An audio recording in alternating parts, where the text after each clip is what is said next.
बिस्मिल्लाहिर्रहमानिर्रहीम। लोगों को जब समझाया जाता है कि देखो ये मज़ारों के ऊपर जाके सजदे क्यों करते हो, पीरों के सामने सजदे क्यों करते हो, ये इस्लाम में नहीं है, सजदा ताज़ीमी इसकी कोई हैसियत नहीं है, ये खालस बंदगी है जिनके सामने तुम सजदे कर रहे हो। ये मज़ार के सामने सजदा करते हो तो ये मज़ार की बंदगी है, पीर के सामने सजदा करते हो तो ये पीर साहब की बंदगी है, और इस्लाम में इसकी गुंजाइश नहीं है।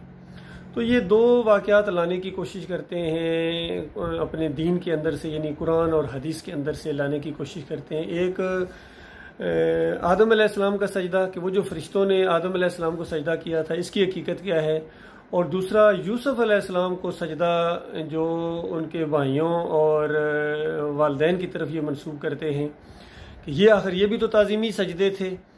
तो सजदा यूसुफ अलैहिस्सलाम का जो सजदा है उसके ऊपर तो मेरा एक पूरा वीडियो मौजूद है, उसमें मैंने पूरी तरह कुरान से साबित किया है कि देखें ये एक ख्वाब देखा यूसुफ अलैहिस्सलाम ने, उसकी ताबीर याकूब अलैहिस्सलाम ने बताई और ये बताया कि ये एक जो सूरज चांद सितारे नीचे आए हुए हैं ये इज्जत और एहतराम की अलामत है। इससे ये है कि तुम्हें अल्लाह ताला इस ख़ानदान के ऊपर फजीलत अता फरमाएगा, हम सब तुम्हारे अंडर आ जाएंगे, हम तुम्हारे अंडर आ जाएंगे, और फिर अल्लाह ताला तुम्हें विजडम अता फरमाएगा, तुम्हें दानाई देगा, तुम्हें नबूवत अता फरमाएगा। तो इस वजह से फजीलत हमारे ऊपर होगी, जिस तरह बाज़ अम्बिया की बाज़ के ऊपर होती है। तो मेरे बच्चे तुम्हें अल्लाह ताला ये मुकाम अता फरमाने वाला है।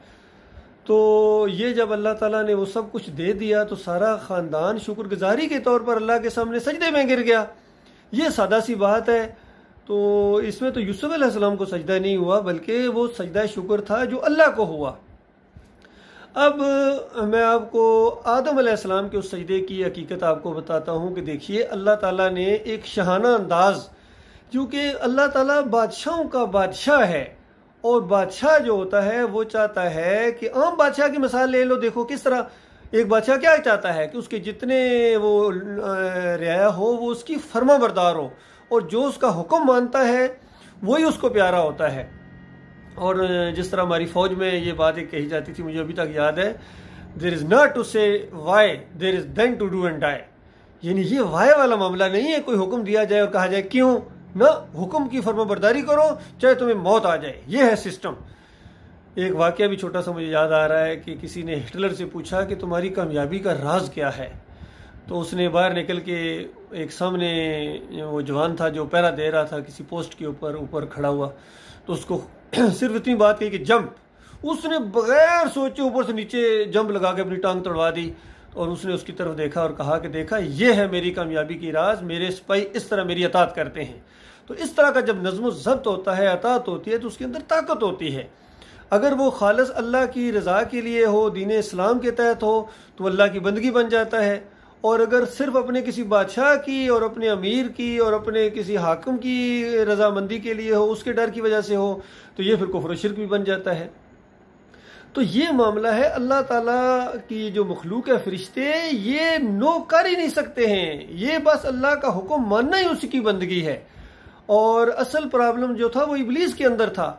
इबलीस को अल्लाह ताला ने अपनी हिकमत से ऐसा हुक्म दिया जिसका वो तसव्वुर नहीं कर सकता था, और सबको कहा कि आदम के सामने सजदा करो। अब मसला यह है कि उस सजदे की नोयत क्या है, उसकी कैफियत क्या है, उसकी हालत क्या है, ये अल्लाह के अलावा कोई नहीं जानता है। किस मानों में है, अतात के मानों में भी हो सकता है, जिस तरीके से कि इसकी अतात करो, झुक जाओ इसके सामने, फर्मा बरदारी इख्तियार करो। अब फरिश्ते तो फौरन झुक गए, अब इबलीस नहीं झुका है। तो बताइए यहाँ तो अल्लाह की हिकमत और दानाई सामने आ रही है, क्यों कितना दाना रब है। अगर वो कुछ लोग कहते नहीं वो सजदा असल में वो अल्लाह को सजदा था, तो यानी आदम के लिए मुझे सजदा करो, भाई आदम के लिए अल्लाह को सजदा करो, इसमें तो कोई हिकमत नजर नहीं आ रही है। हिकमत तो इसमें नजर आ रही है, दानाई इसमें नजर आ रही है, जिसमें बाद में इब्लीस को बड़ी तकलीफ हुई, और फिर वो हैरान हो गया कि किस तरीके से मेरा ये अंदर बाहर आ गया, और फिर अल्लाह को कहने लगा कि जिस तरह तूने मुझे गुमराह किया है ना, इसी तरह मैं अब इनको नहीं छोड़ूंगा। तो ये अंदाज है मेरे भाइयों, वहाँ वो सजदा फरिश्तों का है, फरिश्ते हुक्म मानते हैं, और हुक्म मानना ही अल्लाह की बंदगी है, याद रखिए। और आज दुनिया में जो आप जिस इम्तहान के अंदर है ना, ये भी वही मामला है कि अल्लाह को तो सब मानते हैं, तकरीबन अक्सरियत अल्लाह को मानती है, लेकिन अल्लाह की नहीं मानती है। जिस दिन अल्लाह की मानोगे ना, अल्लाह की बात मानोगे और फिर किसी की परवाह नहीं करोगे अल्लाह की बात की फर्माबरदारी में, फिर तुम तादाद के चक्करों में नहीं पड़ोगे, फिर किसी की ऊंची पगड़ी नहीं देखोगे, फिर किसी की ताकत से तुम मरहूब नहीं होगे, सिर्फ अल्लाह की बात मानोगे। पूरी दुनिया नाराज हो जाए, पूरी दुनिया की फौजें एका करके तुम्हारे खिलाफ आ जाएं, लेकिन तुमने अल्लाह की फर्माबरदारी से नहीं हटना है, चाहे कुछ हो जाए, तो फिर आपको अल्लाह की बंदगी का मजा आएगा। फिर आपको पता चलेगा आप अल्लाह के बंदे हैं। अल्लाह का बंदा, अल्लाह का गुलाम क्या होता है? वो अल्लाह की इज्जत के लिए कट मरने के लिए तैयार हो जाता है। वो अल्लाह की फर्माबरदारी और वकार को सबसे ऊपर रखता है, और अल्लाह की नाफरमानी, किसी मखलूक की अतात, ये जायज़ नहीं है, ये शिरक है। अल्लाह ताला इससे अपनी पनाह में रखे। तो ये बड़ा सादा सा मसला है अल्लाह के बंदो, इसको समझने की कोशिश करो। लिहाजा ये जो 2 वाक़यात हैं कुरान के अंदर, इनको समझने की कोशिश करो। आदम अलैहिस्सलाम का वाक़या ये ख़ास वाक़या है, इसकी ज़्यादा तफसील में ना जाया जाए और इसके ऊपर क्यास आराइयाँ ना की जाएं। इसके ऊपर क्यास करके फिर उन्होंने यूसुफ अलैहिस्सलाम को सजदा साबित कर दिया। ये क्यास आराई से इन्होंने धोखा खाया है, और यूसुफ अलैहिस्सलाम को सजदा जो है वो यूसुफ अलैहिस्सलाम को नहीं हुआ है। लाहू की ज़मीर जो है खर्रू लहू सुज्जदा, वो सारे के सारे उसके सामने गिर पड़े। लाहू की ज़मीर अल्लाह की तरफ है।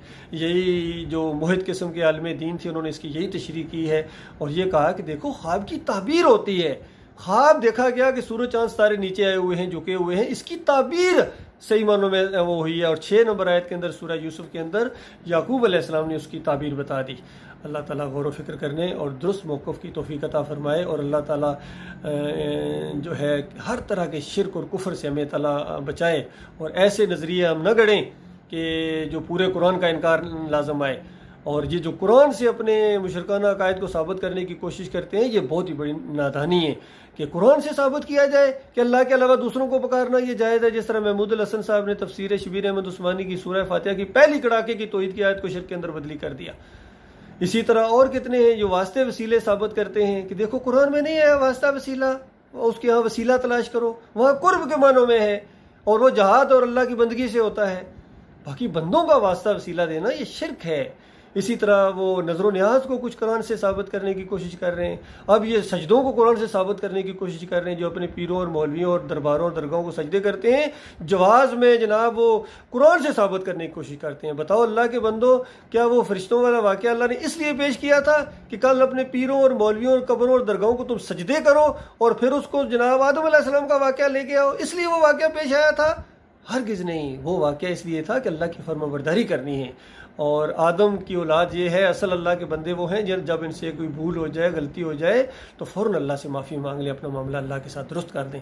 और जो अपना मामला दुरुस्त नहीं करते हैं, डटे रहते हैं, उनकी मिसाल फिर इब्लीस की मिसाल है। फिर उनका किरदार इब्लीस का किरदार है। 2 किरदार अल्लाह ताला ने पेश किए हैं क़यामत तक के लिए, ईमान और अकीदे को समझने के लिए, और फर्माबरदारी और नाफरमानी को समझने के लिए।